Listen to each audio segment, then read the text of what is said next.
Hey folks, Gary here, doing the daily Bible reading for Tuesday morning, and we're continuing on with Psalm 63, looking at verse 2. And I got a question for you. Do you remember a time when you have really experienced God? Right? Like you've experienced Him. I mean, we can know about God, we can read Scripture, we can study Him, and all those things, and we can know about Him, and we can know a lot about Him, like cognitively in our mind, and rationally, like we can figure things out rationally and logically. That's one of the reasons why I came to the Lord, was like nothing else made any sense other than that. And so rationally thinking it out. But there's no substitution for experiencing Him.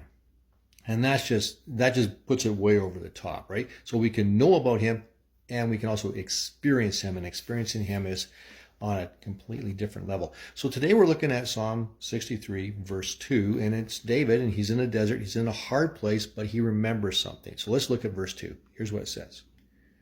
I have seen your power and your glory in the place of worship.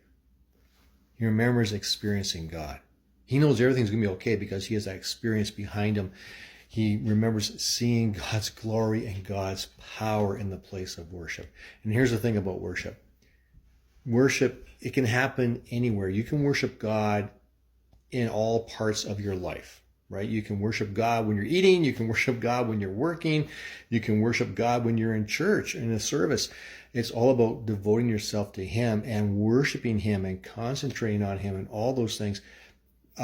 Probably my deepest moments of worship and being connected with God has been in isolation. It's actually been driving, where I am just worshiping God and singing praises to Him all by myself.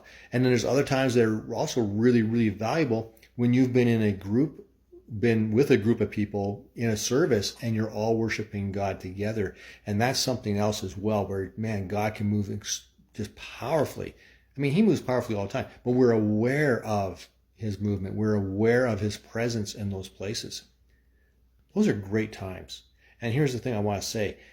Don't forsake those times. Constantly seek God. As the psalmist said, or as David said in verse 1, I seek you more. I seek you as like you seek water in a desert. Seek God. Seek Him in your worship. Worship Him and experience Him. Because here's the thing. Those experiences that you have with God, they're going to last you a lifetime, because you're going to remember the times that He has met you. And you can say, I don't care how tough things get or how hard things get. I know somebody. I know Jesus. And it makes all the difference in your life.